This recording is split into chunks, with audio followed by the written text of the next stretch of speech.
Hello there and welcome back to the Chap's Guide. Now today it's one of these self-development videos that I like to do every so often to make sure that all the chaps out there watching these videos are improving, getting better, learning new skills the same way that I am all the time. Now today's video is all about a topic which has really risen to the surface of the way that we do business, the way that we communicate and the way that we interact with each other, which has really been sprung on us because of the COVID-19 pandemic. Now in the past we would perhaps travel around to speak to people.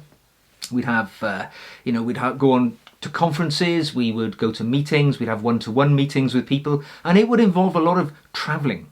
But this pandemic means that we've been unable to do that. And increasingly people have been finding their communication methods through some form of technology.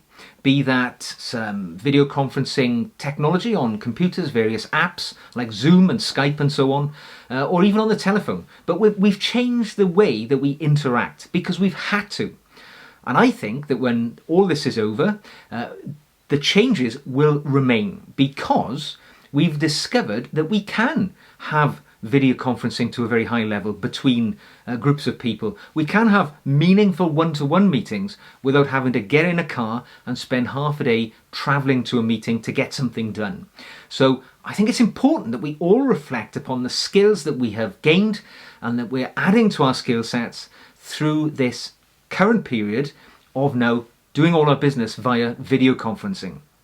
Now myself, I've used the medium of video conferencing for a few years now in professional world and also in my social world. But not only that, I'm melding it together with some of the skills that I've learned as a semi-professional public speaker for the last decade. And many of the skills and tips that I've picked up through that can be weaponized to improve your performance in front of the camera.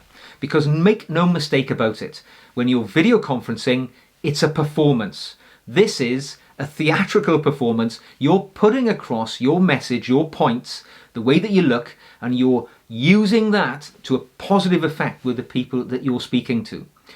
Because a lot of us for a long time have sort of lusted after this home life balance of working from home, seemingly sitting around the house in pajamas all day long. But that isn't the way that it's going to go forward. There are some protocols and some etiquette which will become part of our daily lives in video conferencing. And I'm going to give you some of my top tips around video conferencing today.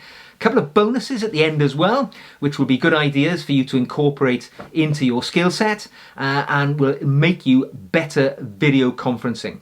So here are the first of my top 6 tips. And that is, get to grips with the technology as soon as you can. Because if you're going to be using Zoom or Skype or some other platform to communicate with a group of people or one individual, it's incumbent upon you to make sure you know how it works and how, importantly, how it is going to work for you.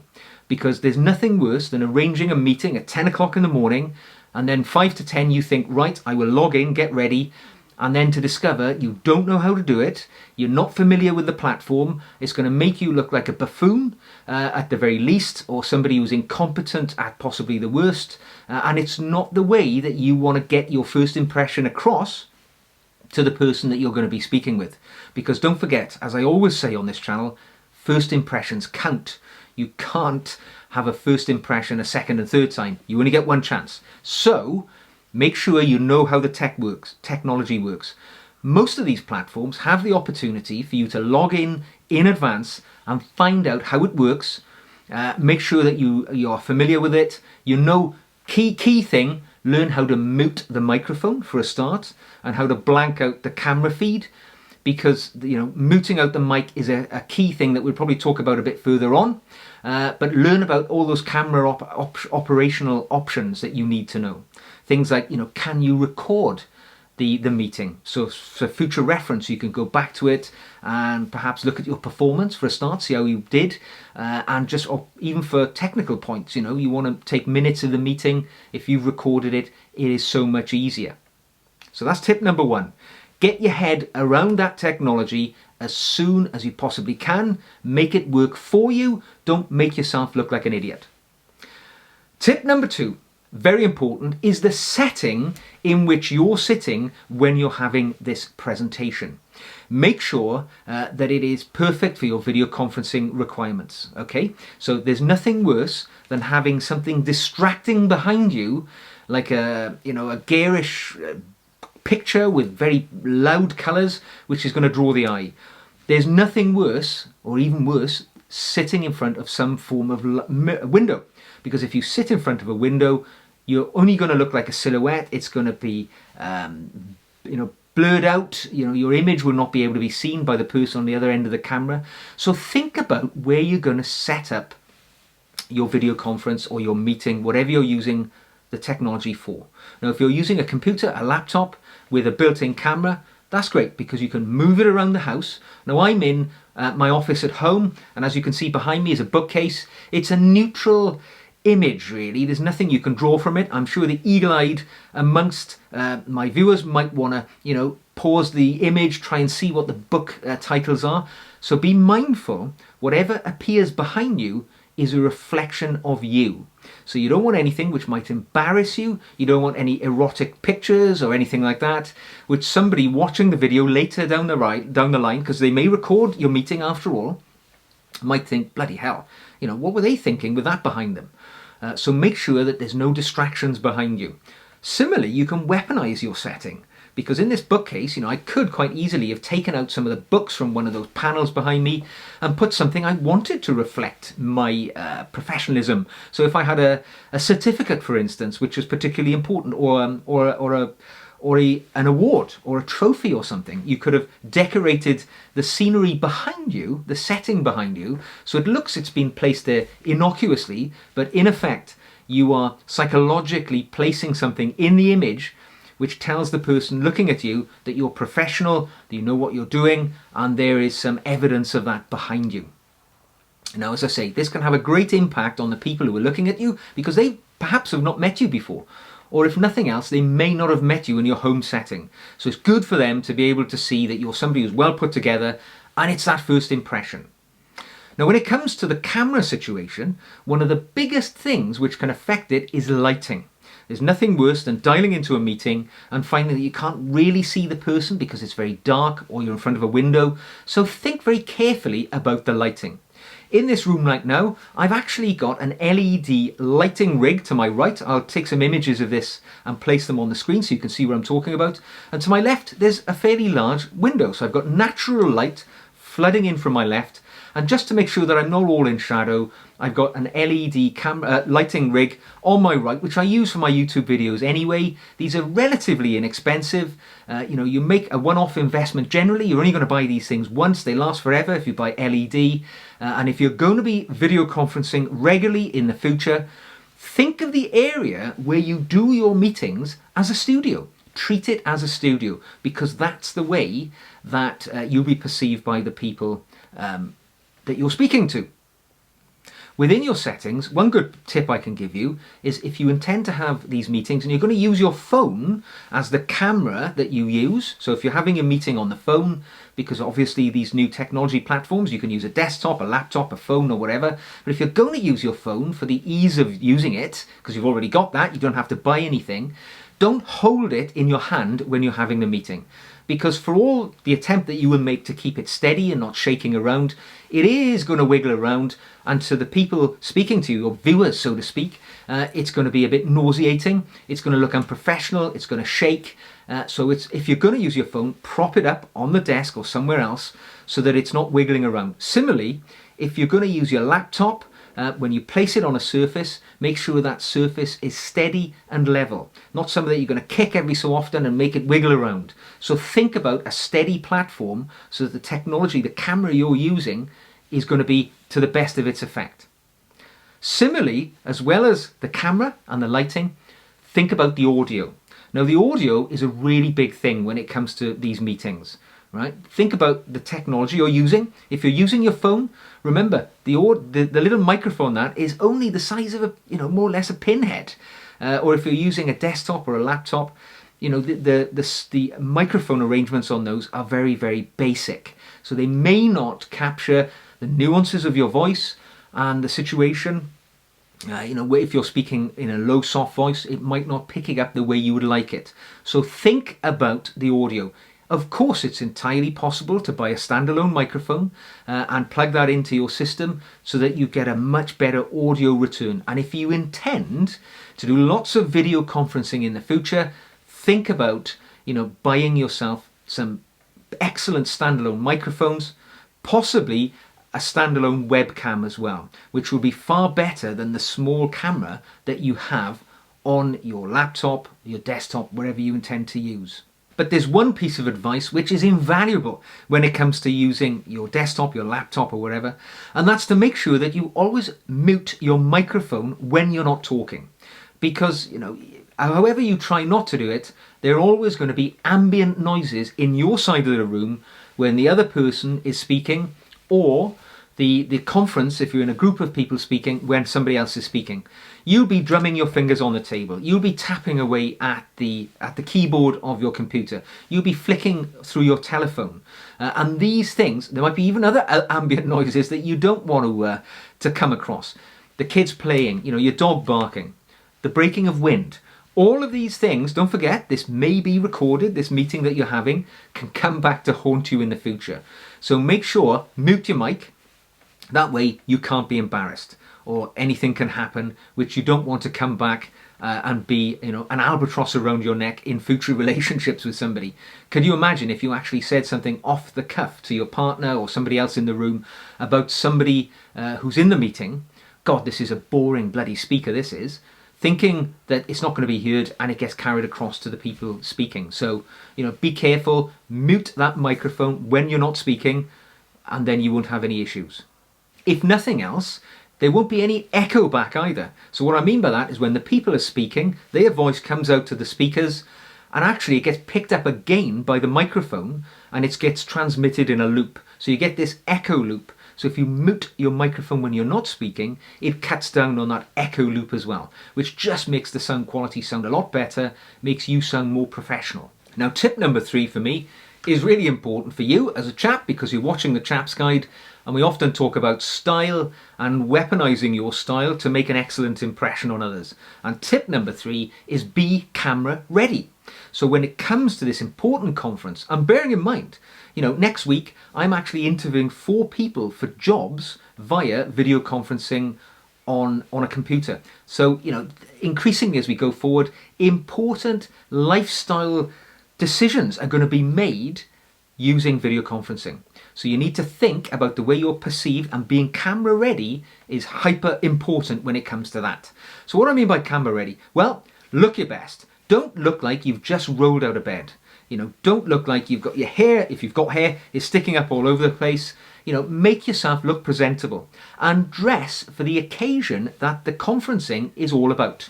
So for a start, have a shave, right? If you're a gentleman, have a shave so that you look your best. Dress appropriately for the meeting that you're going to.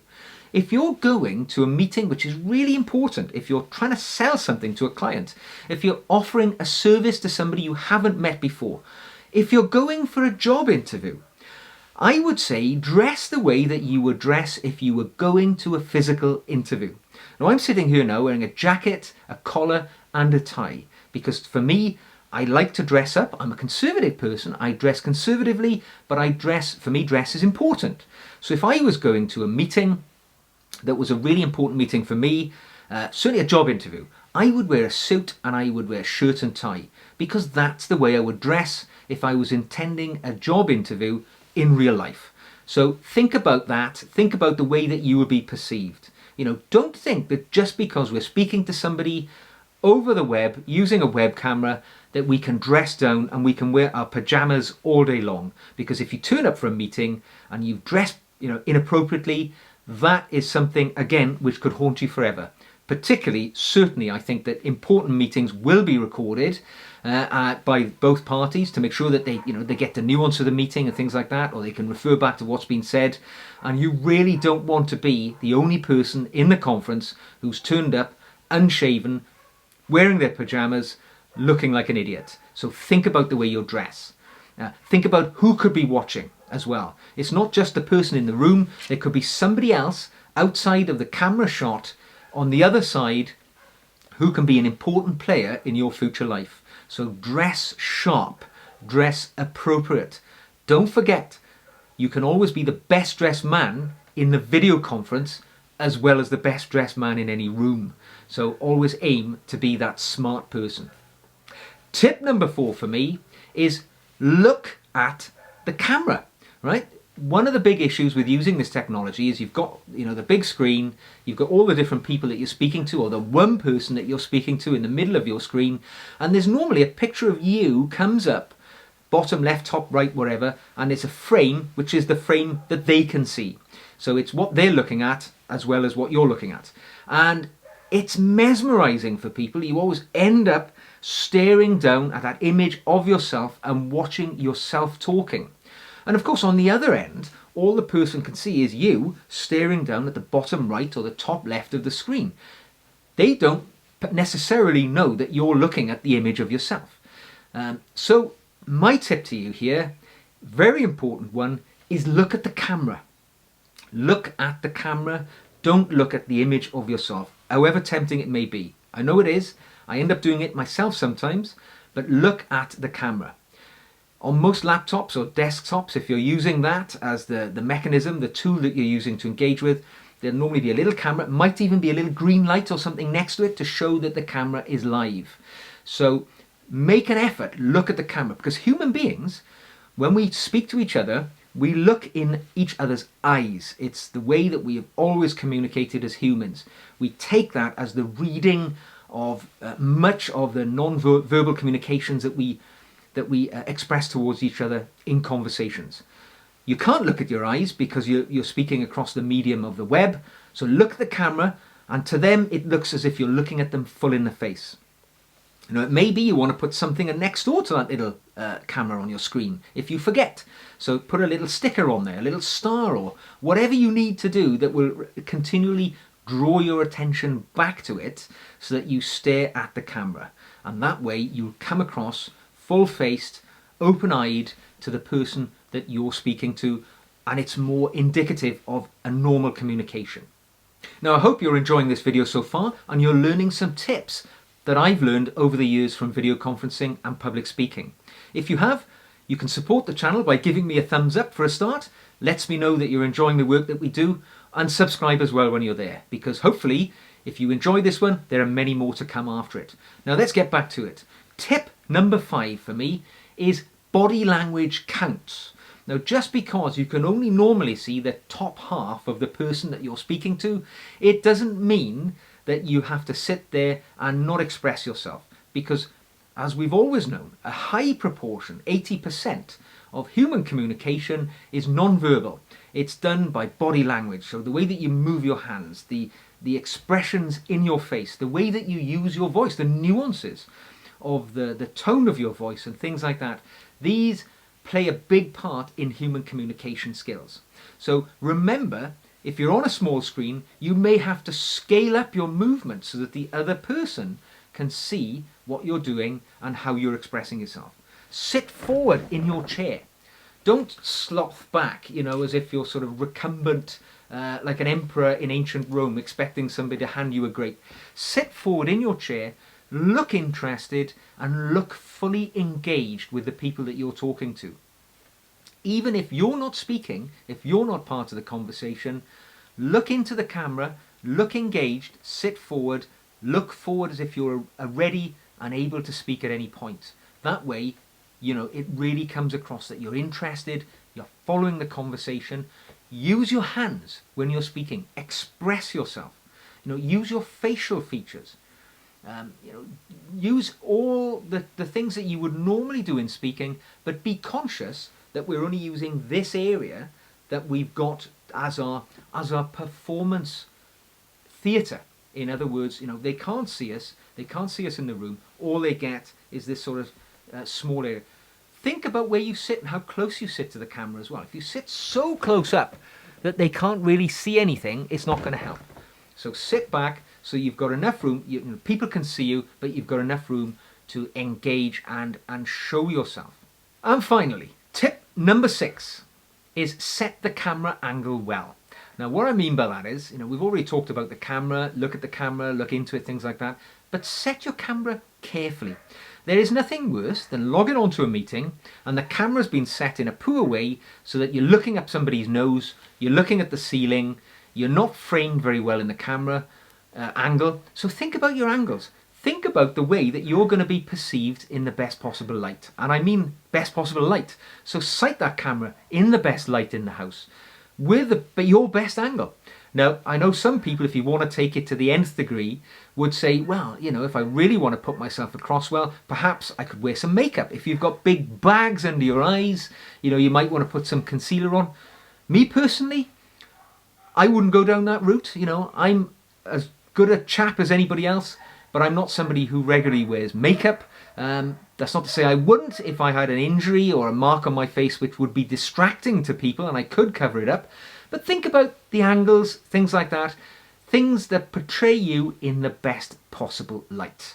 Now, as I've said, most of these apps will allow you to go to them in advance of the meeting, set up your camera so that they can see you, or you can see yourself rather, on screen as you will look to the people you're about to engage with.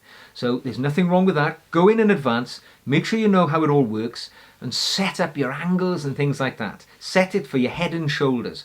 Don't stand so far away that they've got a full body shot of you, so you have to shout to be heard. Sit at your optimum level and make sure that you can be seen well, heard well, and they get a good view of you. Now, I promised if you hang around there'd be a bonus tip, and that's this. Practice in advance. Call up a family member and record the meeting or your conversation with that family member and then play it back to yourself. If you haven't got a family member to call or you're too embarrassed to do that, just have an imaginary conversation with yourself. Check out the audio levels, check out the visuals, the camera angles, the lighting, everything like that that will play out when it comes to the important video conference meeting that you intend to have. That way you've had a chance to see how it's going to look. You know, and that way you can make changes. As ever, feedback is a gift, even if it's feedback that you see yourself. Show it to somebody else, show it to your partner and say, how did this look? You know, did I come across all right? And get some second opinions. And that way, when the time comes for your meeting, your live meeting, be it an interview for a job, you're prepared and you know that you're going to knock it out of the park. You're going to perform perfectly. So that's my final tip. Practice in advance, record it, learn from it. Well, I hope that you have enjoyed my top tips on video conferencing and improving the way that you come across in future video conference situations. If you have, click that thumbs up button, subscribe, leave me a comment in the comment section below of any tips that you might have that I've missed up, and I would be grateful because I'm learning as well as you. So until the next video, I hope you stay safe, I hope you remain well, and I look forward to seeing you again very soon.